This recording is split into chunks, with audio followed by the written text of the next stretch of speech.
السلام عليكم ورحمة الله وبركاته. فردوت تفقى وتتخيا كم نجا غسني في يارا جلسني سنين جاران تنا فيديو وندات ولتي قبل نتسلم ومتين استرى إثيوبيا بياران تنا كويس بيتن نتربيا مدلي مدلا جيجي أنا جتودا عندنا روميا تدرياني كبياران تنا وجهات ولا جتودا خنا بريتيس كده كتير بروجكت يرو تودا بيس كرا جي سيجي مو جي أفريقيا وجهات ما ترى سيجي رويارا achi keessatti mootummoonni naannoo gara sidii afuriitti achirratti argamee jiru hooggantoota garaagaraati waliin kana keessatti har'aan tanaan Somaaliin normaal jechuudha jirti laatu mootummaan Somaaliyaa Hassan Sheikh Mohamud waggaa inni achirratti argamee dhaamsa jabaa dabarsee jira waggaa 10 booda har'a jechuudha kan inni achitti argamee ergaa isaatiis dabarsee innillee hin jiru achi keessatti har'a immoo dhaamsi inni achi keessatti dabarsee fi Somaaliin akkam jechaadhaa jirti kan jiru haala Ismaa'eel Margeelleetii fi simannaa isaa akkasumas simannaa jarri kun itti simataman haala muummichi ministeera Itoophiyaa irraan hojjete seenaa takkaa isaanuu hin hojjetin seenaa takkaa Somaaliin gurbaatee hin hojjetin hojjetee jira. Nafaan akka tajaajila isaa daawwattoota fayya fiidiyoowwan adda addaatiitu jira. Har'a immoo fiidiyoowwan kanas ilaalleetti dubbanna jechuudha. Muummichi ministeeraa kanan qofa osoo hin taane afaan Somaaliitiinis dubbatee jira. Kun afaan Amaaraatiin dubbata. Jarri walumaa bira ilaala waan ajaa'ibaa dubbatanii yaada isaanii haala adda addaatiin dabarsaa oolan jechuudha guyyaa har'aati. Akkas egaa kana hundaa'uu waliin ilaalaa jechuudha. Mootummaan Somaaliyaa walaati maal jechuu maleeti kan jirutu jira jechuudha. Mootummaa Somaaliyaa waliin ilaallaa. Qurux badan ay ka muuqato maskax badan iyo caqli badan in la geliyey ma aha xoolaha oo keliya laakiin fikirka iyo creativity-ga la geliyey ayaa aad iyo aad uga muuqata iyo sida uga turjumaya hab nololeedka iyo dhaqanka muxuu ahay ummaddan iyo deegaankan ay leeyihiin aqal Soomaaligii geelii lodii caanihii sida ay iyo mashruuca sida isku dhex jiraan oo u yahay mashruuc maxaa la deegaanka iyo hab nololeedkiisa ka turjumaya waxaan leeyahay runtii ra-iisul wasaaraha iyo dowladda Ethiopiaba waxaan leeyahay hambalyo dowladda kililkana waxaan leeyahay sidoo kale hambalyo 10 sano ka hor ayaan imida magaaladan runtii sidan iyo si u dhow midna ma ay ahayn isbeddel aad iyo aad u weyn ayaa ka muuqda magaalada khaasatan dhinaca infrastructure-ka naamsa isaa keessatti kan jechuudha jira jechuudha inni waggaa 10 duratti jechuudha har'aan dhufee jira magaalaan tunis akkasitti gaafa suniitti irra hin jirtu jijjiirama guddaadhaatu irraa mul'atu jira kun immoo kan jijjiiramni kun haala kanaan mul'ate sirna ammaa dura gaafa inni waggaa 10 dura dhufee ilaala san gaafa wayyaaniin biyya bulchaa turte gaafa wayyaaniin aangoo irra tures jiraachaa turte jechuudha. Kana bira kutee har'aan tana gaafa muummichi ministeera Itoophiyaa Oromoo biyya irra jirtutti inni illee gadi bahee anaan jechuudha biyyitti teenya haala kana taate. Haala kanaan jiraatanii mee kana qofa osoo hin taane Hassan Sheikh Mohamud viidiyoon isaa kun dheeraadha waan ta'eef yaada isaa tokko tokko illee ni jira wanni inni haala adda addaa tokkoon daddabarsu illee ni jira sunis mee waliin ilaalaa. Salaamu alaikum. السلام عليكم ورحمة الله وبركاته. السلام عليكم ورحمة الله وبركاته. Inni akkamitti deemee Soomaaliyaa irraa dalage akka waan Soomaaliyaa jirutti ilaaluu qabaa jechuudha. Soomaaliyaan bakkattiin inni jiru maaliif taanaan lafa Itoophiyaadhaati. Itoophiyaatu bulcha.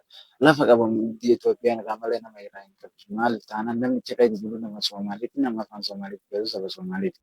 Garuu akka waan jechuudha mootummaan Soomaaliyaa lafa Soomaaliyaa keessatti keessummaa akkamitti simatamaa? Akkamitti keessummaa ajaa'ibni ajaa'ibu osoo hin taane lafti lafa Itoophiyaati. Itoophiyaadha namni garuu sabaa jiru taanaan.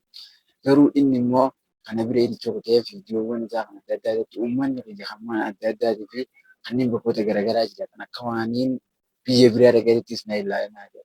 Kun immoo garuutu waan sodaa ibsuu qabuu fi ijoolleen biyya isaanii rakkoo irratti gaggeessitoota jechuudha.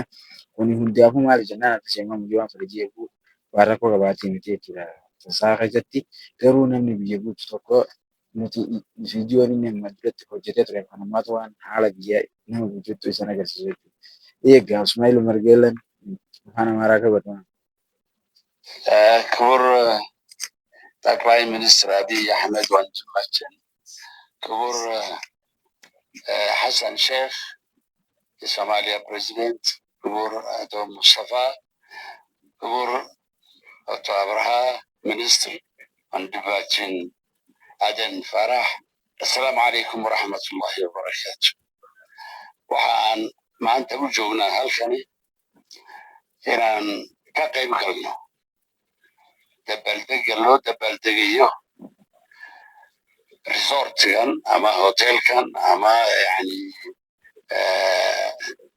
meel lagu nasto oo 380 hektaar ka samaysan oo loogu talagalay inay dadku isku bartaan waddanka ku bartaan kililka ku bartaan soomaalida waxaa yani cajab leh yani waxa aan arkanay maanta waxaasina wuxuu ka imanayaa waa odaygeenana ah gudoomiyaha waxaan ku dhahday prime ministerka isagu shakhsiyan waqtigiisa ku dhaafa in uu hagaajiyo dadka isku soo dhoweeyo abuuro dhaqaale abuuro in yani dadka ethiopianimadooda uu xaqiijiyo ku soo dhoweeyana wixii kale ee meel shishe jira in ma garanaysaa ee dadku ethiopia kol haddii la yahay in la midoobo hore loo socdo qofna lagu reebin cidlada soomaaliduna siday u dhan tahay way tustay wayna tusi doontaa in ka badan in waddankani uu dadkiisa u baahan yahay in uu dadkiisa ku talagalayo inay hore u mariyaan iyaga oo shucuubta kale ee ethiopiana walaalaynaya isku soo dhoweynaya waxaan jecelnahay inaan idhaahno unkwaan dasalajo ethiopia ha noolaato kenya ha noolaato ethiopia ha noolaato soomaalidu ha noolaato kulligeenba Ismaaciil Umar Gille jechuudha halti isaa haala kanaan afaan Amaaraatiin kabajamuun bulchaa ministeera Abiy Ahmed kabajamoo Hassan Sheikh bulchee inni afaan Amaaraatiin jalqabee inni warra hundi pirezidaantii Soomaaliyaa Hassan Sheikh Mohammad pirezidaantiin Soomaaliyaa akka wal ba'een afaan Soomaaliidhaa bichitiidhaan dhaabbatee dubbateetu jira. Garuu inni san haa dubbatu malee dubbii isaanii san qofa osoo hin taane afaan kana wanni namni tokko ittiin hubatamu muummichi ministeera Itoophiyaadhaa Dr. Abiy Ahmed viidiyoo isaatiin jira. Afaan Somaaliitiin bira dubbate biyya isaa tana keessatti sabni jiraatu sablammoota Itoophiyaa guutuu haala isaanii fi akka siistama isaanii jira. Har'a immoo garuu tana keessatti jechuun mootummaan Soomaaliyaa dhaqee ergaanii dhaamsa garaagaraatti dabalatee hawaasa isaa deebisuu yaadaan salatti wal cinaa dabarsanii jiru. Garuu dhaamsi har'aan kan Soomaaliyaa Makkeellee dabalatee uummata Soomaaliitiifis ta'e uummata saba sablammii Itoophiyaa guutuutiif kabajaatu qaba. Uummanni isaanii kun guutuun lafa isaaniitiif misooma biyyattii namni biyya isaatiif akkana jiraatu jechuun muummicha ministeeraa keessatti keessatti dabalatee of ijaarsoonni jalaalee reezu wazaaraa biyya sanaa mootummaa biyya sanaa cimaa ta'uu isaatiif kan agarsiise galatoom jennaan jechuudha nuti. Mee viidiyoo muummicha ministeera Itoophiyaa Dr. Abiy Ahmediin isinirra geessee isinitti agarsiisa jechuudha. Ni jira qasaatiis garuu maaliif jennaan waan namoonni hedduu ajaa'ibsiisee jechuudha. Inni fi isaatiif madaxweyne Ismaaciil Umar Gille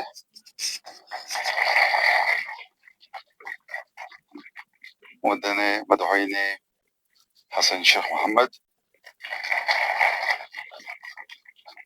mudane Nuruddin Mohammed Haj, our brother from Kenya, mudane Adan Farah, mudane Mustafa Mohammed, mudane Salah,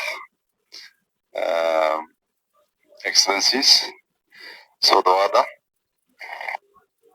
Muummichi ministeeraa haala kanaan jechuudha namoota guutuu kan Keeniyaa irraa dhufanis kanneen Somaaliyaa irraa dhufanis kan Jibuutii irraa dhufanis hunda isaaniitu afaan Somaaliitiin akka salaamota gaafatee irraa gadi haala saniitiin deebi'ee immoo haasa'e. Afaan kana shabeellee reestoraan kan jedhamu kun kan afaan kana eebbifame jechuudha biyyattii tana guutuu keessatti kan ajaa'ibaa ta'e maaliif piroojeektii yeroo hedduu hojjetamaa ture irraa kan biyya kana keessaa kan ajaa'iba kan ta'e irraas isa tokkodha jechuudha.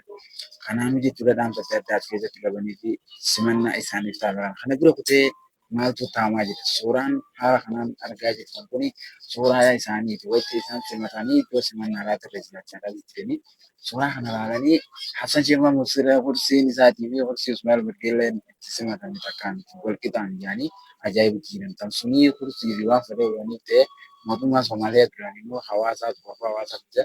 Numa qeeqama inni qeeqamiinsa maal fi jennaan itti waan shinii jala raabsii bira hin qabnee fi anaan tana lafa sun dhaqee gaafa laalee inni gammadee biyya isaatii bira laalee dirreen xayyaaraa isaanii bora kan namni isaan dhaqee biyya nama mana jedhan kan dirreen boqottuma kana jedhanii isaan ajaa'ibu. Ta'in immoo osoo Addis Ababa dirreetiin finfinnee ibsan ijaan arganii haaree Itoophiyaa iyyattu kana isaan kan ajaa'ibsiise. Garuu har'aan tana immoo isaanis namuu gara keeyyaatti isaatti qabsaa jiru jechuudha. Haala kanaatiin deemaa jirti galatoomaa isin jedha wantoota biyya namoonni chaanaala ijaaraa kana laayik sheer sabiskiraayib godhuu